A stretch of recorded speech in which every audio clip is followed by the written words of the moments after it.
Nous nous retrouvons aujourd'hui pour l'épisode 5 intitulé Les saisons de Dieu ou le Dieu des saisons.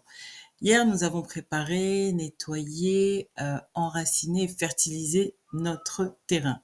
Aujourd'hui, nous abordons quelque chose de crucial, le timing divin. Tu sais, j'ai vu beaucoup de femmes manquer leur manifestation, non par manque de foi, mais par méconnaissance des saisons divines. Ce que je vais partager aujourd'hui avec toi va te permettre de discerner et de t'aligner avec le calendrier divin. Ecclésiaste 3 au verset 1 déclare ceci: Il y a un temps pour tout, un temps pour toutes choses sous les cieux. Cette vérité révèle trois principes fondamentaux. Premièrement, Dieu est souverain. Il établit lui-même les temps et les moments. Deuxièmement, l'ordre divin. Chaque manifestation suit un ordre divin. Troisièmement, la synchronisation parfaite, c'est-à-dire l'alignement avec le timing de Dieu produit la manifestation à son max. Et d'une manière spirituelle, chaque chose que tu veux manifester doit l'être dans sa saison. Ainsi, comprendre les saisons, c'est comprendre le rythme de Dieu pour ta vie. Maintenant, contemplons trois histoires bibliques qui révèlent la puissance du timing. Premièrement, l'histoire d'Esther est magistrale. La Bible dit un moment au sujet d'Esther, c'est Mardochée qui lui parle, qui lui dit: Qui sait si ce n'est pas pour un temps comme celui-ci que tu es parvenu à la royauté? Et en vérité, cette parole révèle que chaque positionnement divin a son moment stratégique. Esther n'était pas simplement au bon endroit, elle y était surtout au bon moment. Ensuite, l'histoire de Joseph nous enseigne la progression des saisons divines. La fosse était sa saison d'humilité, la prison sa saison de préparation et le palais sa saison d'élévation. Chaque saison, même difficile, était essentielle pour sa destinée. Regardons maintenant Daniel. Daniel, c'est celui qui comprenait les temps et les moments. Dans Daniel 9, verset 2, la Bible nous dit: Il comprit par les livres que le temps de la restauration approchait. Cette compréhension le conduisit à la prière et à l'action alignée. Maintenant, j'aimerais partager avec toi 4 saisons spirituelles que tu peux parfois assimiler aux saisons que nous avons naturellement, dans ce qu'elles apportent et dans surtout l'attitude que nous avons dans la saison, dans les dites saisons. Mais je ne veux pas que tu puisses comprendre que, ok, si je suis en hiver, alors je suis forcément dans un temps de préparation, donc j'agis comme ça, comme ça. Non, j'aimerais juste que tu comprennes qu'il y a en général 4 grandes saisons et que pour pouvoir les interpréter ou pouvoir réajuster ton attitude, tu peux les comparer aux saisons naturelles. Ok? Bref, nous entrons dans la saison de la préparation qui peut parfois se comparer à ce qui se passe en hiver. Bref, la saison de préparation, c'est le temps où Dieu travaille en profondeur dans nos vies et souvent dans le secret. C'est une période de formation, d'apprentissage intérieur, une période où nous nous fortifions aussi spirituellement. Nous développons les racines que l'on a vues précédemment. Donc ça veut dire que c'est pas forcément une saison où tu es exposé, c'est souvent une saison où tu es à part, comme une forme, un temps de consécration, de retrait, parfois de solitude, parfois de silence. Un peu comme ce qui se passe en hiver, tu passes pas ton temps dehors, tu es plutôt chez toi, retiré, et tu prends du temps aussi pour mettre de l'ordre dans tes affaires, ok? Ensuite, la seconde saison, c'est la saison de la plantation. C'est le moment où de nouvelles possibilités émergent, où Dieu ouvre des portes inattendues, comme un peu les premières pousses qui percent dans le sol. C'est une période d'initiative et de commencement divin. C'est pourquoi souvent je peux, j'ai envie de dire, l'associer au temps du printemps. Ok, il y a des nouvelles choses qui émergent. C'est surtout ça le point, c'est qu'il y a des nouvelles choses qui émergent. Euh, Elle se caractérise donc d'une part de nouveaux commencements, de nouvelles opportunités divines et oui, des nouvelles portes qui s'ouvrent.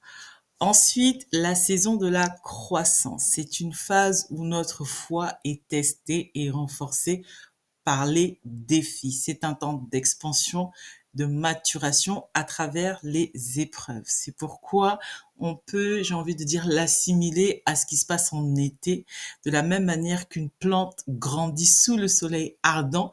C'est un temps où toi aussi tu fais face au soleil, où toi aussi tu fais face aux défis, où toi aussi tu fais face aux épreuves, et c'est un temps qui marque ta maturité. C'est un temps de travail, c'est un temps où les défis te fortifient, et c'est un temps où tu te vois grandir, où tu vois l'expansion progressive au travers de ta vie. La dernière saison, c'est la saison de la récolte. C'est le moment où les promesses de Dieu se matérialisent. C'est la période où nous voyons la manifestation tangible de ce que Dieu a préparé. Et un peu comme l'automne, c'est le moment où les fruits mûrs sont prêts à être cueillis. Tu vois, c'est un peu ce qui se passe, par exemple, au temps des vendanges. Au temps des vendanges. C'est vraiment un moment où les choses sont prêtes à être cueillies. Ça se caractérise, pardon, par différents types de manifestations. Et tu as l'impression aussi, par exemple, que Dieu récompense le temps passé dans la préparation, dans la croissance, bref, dans le temps de la plantation, dans toutes les saisons qui sont passées. Et c'est un moment aussi où, dans ta vie, la multiplication devient visible. Maintenant, la question que tu vas me poser, c'est comment discerner ta saison actuelle? Je vais te donner certains indicateurs et ça va te permettre après d'évaluer où tu en es.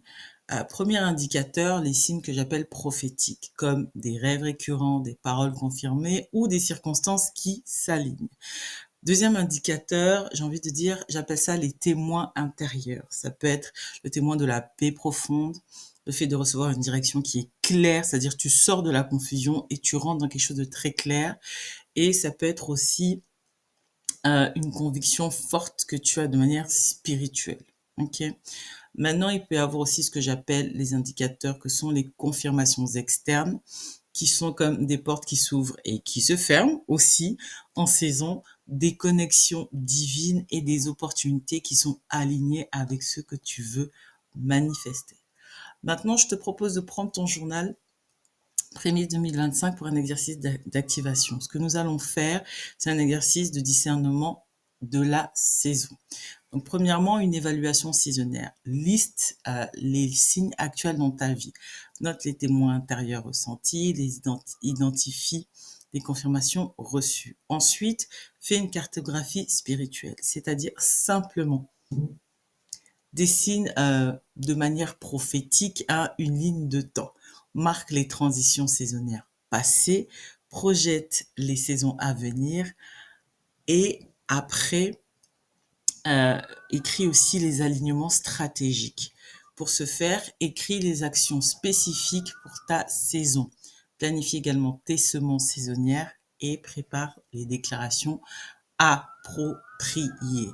Pour chaque saison, il faut que tu aies une déclaration. Par exemple, dans ton temps de préparation, il faut que tu aies une déclaration du type « Je m'enracine dans ta présence ». Pour le temps de plantation, une déclaration du type « Je m'ouvre aux nouvelles opportunités ». Pour le temps de ta croissance, une déclaration du type « Je persévère dans la croissance ». Et pour le moment de récolte, une déclaration du type « Je reçois ma manifestation ». Une fois que tu as fait ceci, viens, prie avec moi pour une prière de ce que je peux appeler une prière d'alignement. Et adressons-nous au Père Céleste en lui disant « Seigneur, par ta grâce, nous nous alignons avec ton calendrier divin. Comme Esther, positionne-nous dans le temps comme celui-ci. Comme Joseph, accorde-nous la grâce d'être fidèles dans chacune des saisons. Et comme Daniel, accorde-nous la grâce de discerner les temps prophétiques.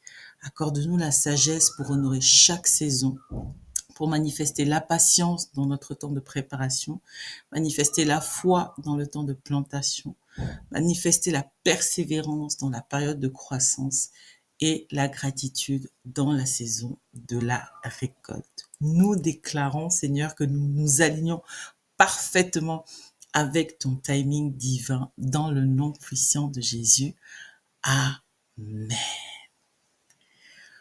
Ok, merveilleuse. Aujourd'hui, tu as reçu les clés du timing divin. Demain, dans notre épisode suivant, nous allons voir comment activer ta moisson et je vais te révéler comment maximiser ta position dans chaque saison pour une manifestation extraordinaire. D'ici là, prends le temps de compléter ton exercice de discernement saisonnier. Ta compréhension des saisons est cruciale pour ton positionnement. Tu es divinement aligné pour ce temps. À demain et profite de cette merveilleuse journée.